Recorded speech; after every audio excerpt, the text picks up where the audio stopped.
Preman berkedok ulama, Bahar Smith dikandangin, pantes saja sih. Entah dasar apa sehingga Bahar Smith dijadikan sebagai ulama. Sepanjang yang saya ketahui, seorang ulama adalah perpanjangan tangan Tuhan yang bertugas untuk menyuarakan, meneruskan serta mengajarkan firman Tuhan kepada jemaah. Ulama bertugas menyampaikan apa isi dari Tuhan kepada seluruh umat. Bolehkah kita menyebut ulama sebagai wakil Tuhan? Menurut saya sih boleh-boleh saja. Sebab seorang ulama atau pemuka agama ditugasi oleh Tuhan untuk membimbing para jamaah sesuai dengan maksud Tuhan. Ia bertindak sebagai guru untuk memberi penjelasan tentang apa makna dan maksud dari setiap ayat-ayat yang tertulis di dalam kitab suci. Kehadiran seorang ulama di tengah-tengah jamaah sejatinya adalah untuk menuntun dan mengarahkan agar tetap berjalan kepada koridor yang telah ditentukan oleh Tuhan, agar tidak menyimpang ke kiri pun dan ke kanan. Dengan demikian tujuan keimanan tetap jemaah dapat dicapai, yakni masuk ke dalam surganya yang kekal. Itu pula sebabnya tidak semua orang dapat atau mampu menjadi ulama. Pendidikan yang mumpuni atau harta yang berlimpah tidak serta-merta membuat seseorang bisa menjadi ulama. Hanya mereka yang memiliki hati yang tulus ikhlas, hati yang senantiasa bersyukur, serta hati yang penuh kasih dan cinta yang layak mengemban tugas mulia itu. Bagaimana mungkin orang yang hatinya dipenuhi kebencian, orang yang hatinya dipenuhi rasa iri dan dengki, hati yang dipenuhi kebohongan dan ketidakjujuran dapat menjadi ulama? Akan jadi apa para jamaah atau pengikutnya nanti? Seorang ulama hendaklah senantiasa mengajarkan cinta kasih, kebaikan dan kebajikan. Siapa yang mampu melakukan itu? Ya, itu tadi. Mereka yang memiliki hati mulia itu bukanlah orang yang senangnya menebar kebencian, menfitnah, mencaci maki atau menjelek-jelekkan orang lain dan bahkan pemimpinnya di dalam setiap ceramah yang ia lakoni. Sebab ceramah seperti itu saya pastikan tidak berasal dari Tuhan namun dari setan. Sebab ciri seorang ulama adalah meneladani karakter dan sifat Tuhan dalam kehidupan dan lakunya sehari-hari. Ia senantiasa menebarkan rasa cinta, kedamaian, keharmonisan, persatuan, saling mengasihi serta saling mengampuni satu sama lain. Ia menyatukan yang tercerai-berai dan mendamaikan yang berselisih. Sifat-sifat mulia seperti itu yang tidak dimiliki oleh Bahar bin Smith. Jika mencermati berbagai ceramah-ceramahnya selama ini, Bahar sangat tidak layak disebut sebagai wakil Tuhan. Ia sangat tidak pantas dijadikan panutan. Bagi saya ia lebih tepat disebut sebagai wakil setan. Sebab kata-kata yang selama ini keluar dari mulutnya tidak mencerminkan sifat ilahi. Pantaskah jika seseorang ulama menghasut pengikutnya dengan menyebut presidennya sebagai seorang penista agama yang kerap mengkriminalisasi ulama hanya karena presidennya itu membubarkan sebuah ormas yang katanya ormas Islam karena ingin mengganti Pancasila yang sudah harga mati itu dengan ideologi khilafah? Pantaskah jika seorang ulama menuduh mantan presidennya sebagai seorang komunis serta menyamakan partai yang dipimpinnya dengan PKI? Pantaskah jika seorang ulama memprovokasi pengikutnya dengan menyebut presidennya bangsat, presidennya banci, dan presidennya pengkhianat bangsa, pengkhianat negara, dan pengkhianat rakyat? Satu hal lagi, apa pantas seorang ulama menganiaya orang lain ya, membaca anak ya, dengan begitu kejinya? Oke, katakanlah si anak tersebut melakukan kesalahan. Tetapi apakah kita lantas bertindak dan memberi hukuman di luar akal sehat manusia? Bukankah memaafkan jauh lebih manusiawi dan terhormat ketimbang memberi sanksi fisik yang teramat biadab? Melihat berbagai catat moral yang dilakukan Bahar selama ini, ia tidak sepantasnya diberi asimilasi. Ia tidak layak mendapatkan itu. Tetapi sekalipun demikian, negara masih berbaik hati. Ia dibebaskan lebih cepat. Seharusnya Bahar berterima kasih atas kebaikan negara kepadanya.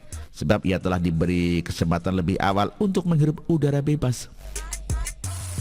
Namun ternyata tidak begitu. Dinginnya lantai penjara tidak mampu membuatnya menyadari segala kejahatannya selama ini. Kehidupan di sel tidak serta-merta menjadikannya berubah menjadi sosok penebar cinta dan kedamaian. Bahar dulu tidak ubahnya dengan Bahar yang sekarang, sama saja bermulut kasar dan congkak.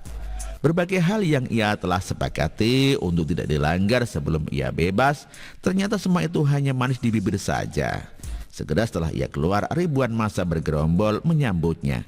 Ia disambut bak seorang raja. Ia lantas menyampaikan ceramah perdananya di tengah lautan manusia yang berulang kali meresponnya dengan takbir. Protokol kesehatan untuk mencegah penularan COVID-19 pun diabaikan. Para pemujanya yang telah lama merindukan ceramahnya pun yang penuh hasutan dan provokasi itu berdesak-desakan tanpa sedikit pun ada rasa takut. Mereka akan terjangkit virus corona yang saat ini sedang merebak. Saya tidak tahu entah berapa banyak dari antara masa pengikut Bahar yang berlimpah ruah itu yang nantinya dinyatakan positif COVID-19.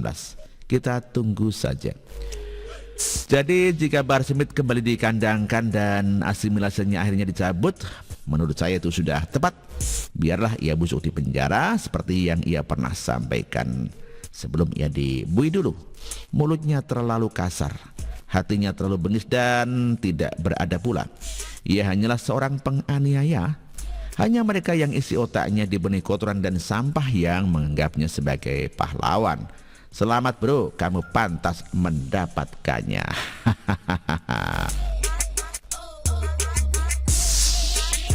Artikel ini dikutip dari siwa.com dan ditulis oleh Hermanto Purba. Terima kasih.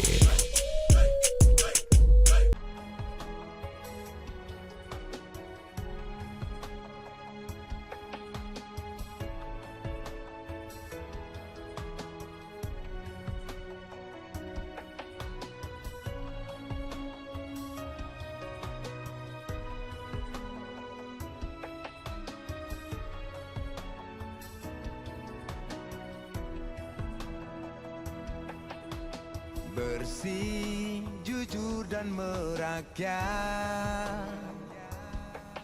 berbuat demi masa depan kami. Sosok pemimpin tegas pemberani.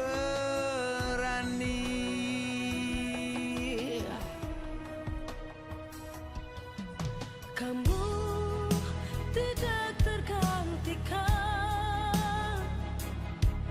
terbukti baktimu untuk negara Indonesia Timur bersuara.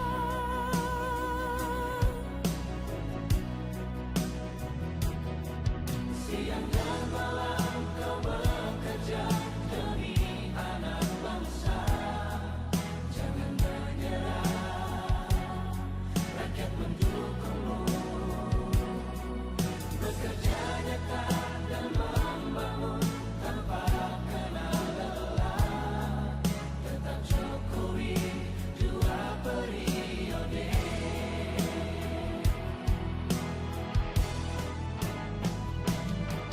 Ayo Jokowi, rakyat mencintaimu. Pilih Jokowi, Indonesia kerja. Ayo Jokowi, rakyat selalu berdoa. Pilih Jokowi, Indonesia jaya.